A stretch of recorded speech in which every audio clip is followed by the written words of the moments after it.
ಹಕ್ಕ ಬುಕ್ಕರು ವಿಜಯ ಸಾಮ್ರಾಜ್ಯವನ್ನು ಕಟ್ಟಿದರು. ಇದು ಹೇಳೋ ಉದ್ದೇಶ ಏನು ಅಂತಂದರೆ, ಇವತ್ತು ಆಲಮತ ಸಮಾಜದವ್ರ ಕೈಲಿ ರಾಜ್ಯದ ಅಧಿಕಾರ ಇದೆ.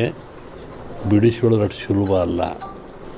ಅವರಾಗೇ ಬಿಡಬೇಕೆ ಹೊರತು ನೀವು ಬಿಡಿಸ್ಕೊಳ್ಳೋದು ಸುಲಭವಲ್ಲ. ಮುಂದಿನ ವಿಚಾರವನ್ನು ಯುಗಾದಿ ಮೇಲೆ ಹೇಳ್ತೀವಿ. ಹಾಗಾಗಿ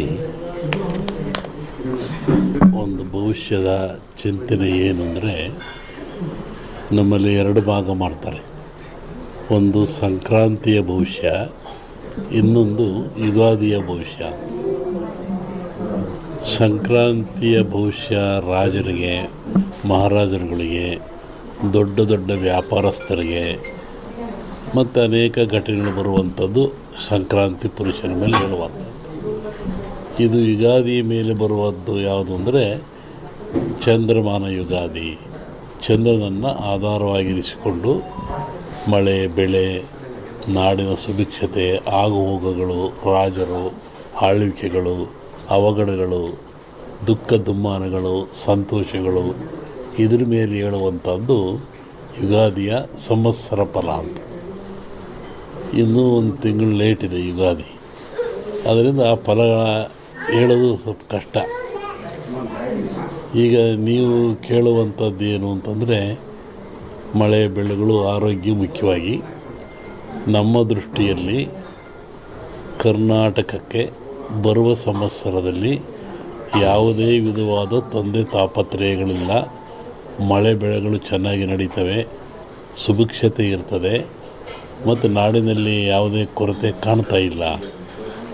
ಯುಗಾದಿಯ ನಂತರ ಕರ್ನಾಟಕದ ಬಗ್ಗೆ ಮತ್ತು ಜಾಗತಿಕ ಬಗ್ಗೆ ಭಾಳ ಅಜಾಗರೂಕತೆ ಇದೆ, ತೊಂದರೆ ಇದೆ.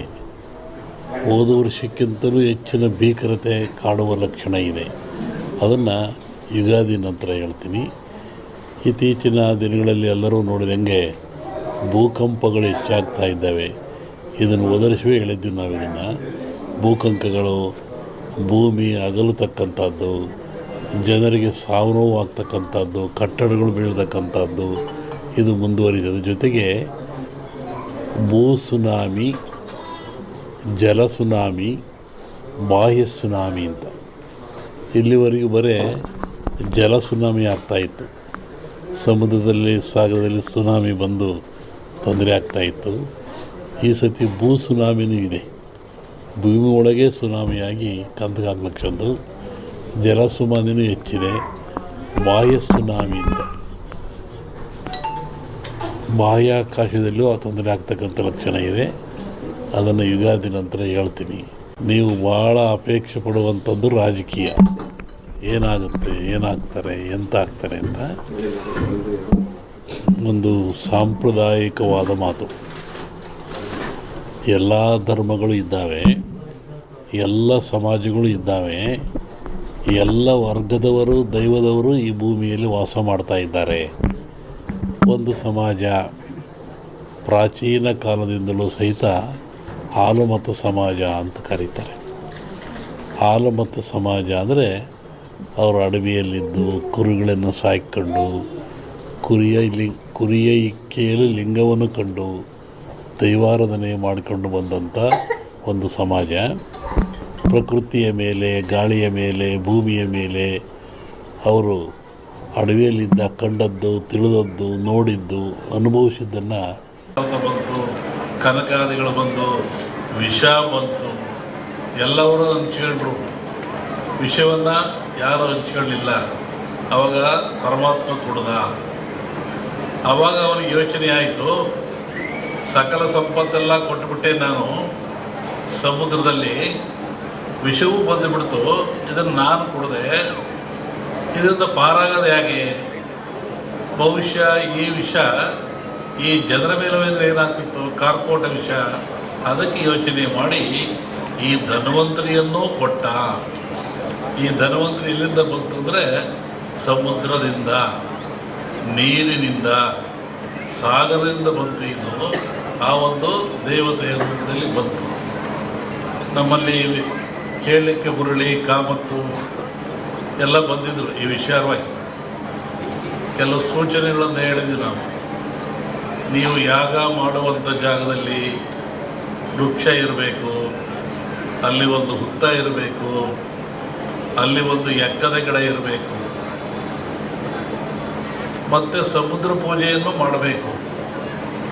ಯಾಕೆಂದರೆ ಮೂಲ ಸಮುದ್ರವೇ ಮೂಲ. ಇದಕ್ಕೆ ಗಿಡ ವೃಕ್ಷ ಬಳ್ಳಿ ಇದಕ್ಕೆಲ್ಲ ಸಮುದ್ರವೇ ಮೂಲ, ಅಲ್ಲಿಂದ ತರಬೇಕು. ಹೀಗಾಗಿ ಈ ಒಂದು ಯಾಗ ಭಾಳ ಚೆನ್ನಾಗಿ ನಡೀತಾ ಇದೆ ಭೂಮಿ ಮೇಲೆ. ಅದರಲ್ಲೂ ಈ ಕರಾವಳಿ ನಡೆದಿದ್ರೆ ಅತ್ಯಂತ ಮನುಕುಲಕ್ಕೆ ಆದರ್ಶವಾಗಿರ್ತಕ್ಕಂಥದ್ದು, ಪ್ರಾಯಶ್ಯವಾಗಿರ್ತಕ್ಕಂಥದ್ದು, ದೀರ್ಘಾಯುಷ್ಯದ ಗುಟ್ಟನ್ನು ನಮ್ಮವರು ಕೊಟ್ಟಿದ್ದಾರೆ. ಪ್ರಕೃತಿಯ ಗುಟ್ಟನ್ನು ಭೇದಿಸ್ತಕ್ಕಂಥ ಅಟ್ಟ ಇನ್ನೇನು ಇಲ್ಲ, ಪ್ರಕೃತಿ ಎಲ್ಲ ಕೊಟ್ಟುಬಿಟ್ಟಿದೆ.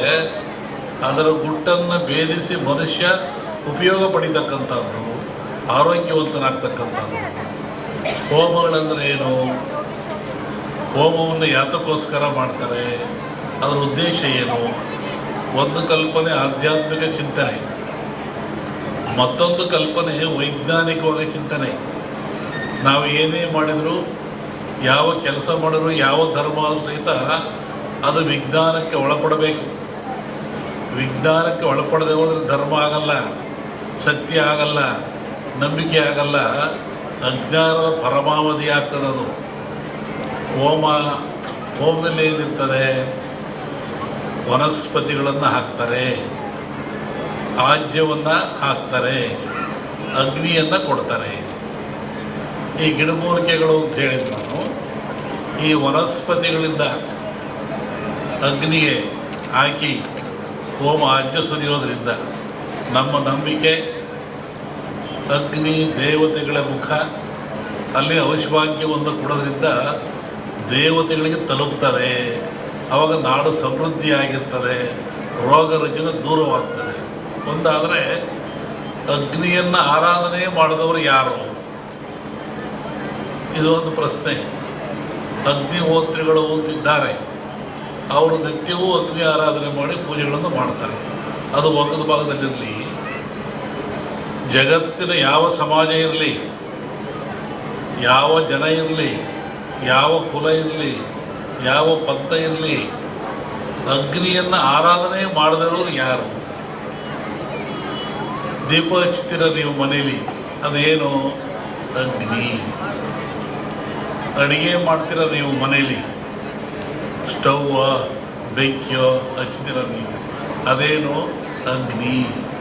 ನಾವು ನಿತ್ಯ ಬಾಳಲಿಕ್ಕಾಗಿ, ಬದುಕಲಿಕ್ಕಾಗಿ ಆಹಾರ ತಯಾರು ಮಾಡ್ತೀವಲ್ಲ, ಅದು ಯಾವುದು? ಅಗ್ನಿಯ ಮುಖಾಂತರ. ಹಾಗೆ ಅಗ್ನಿ ಜಗತ್ತಿನ ಚರಾಚರಕ್ಕೆ, ಮನುಕುಲಕ್ಕೆ ಆದರ್ಶ, ಅವಶ್ಯಕ. ಅಗ್ನಿಯಿಂದ ಯಾವುದೂ ಇಲ್ಲ. ಧಾರ್ಮಿಕವನಾಗಿ ಅಗ್ನಿಗೆ ಅವಶ್ಯವನ್ನು ಕೊಡ್ತೀವಿ ಅಂತ ಹೇಳೋದು ಬಂದಾದರೆ ಅದನ್ನು ವಿರೋಧ ಮಾಡೋದು ಒಳ್ಳೆಯ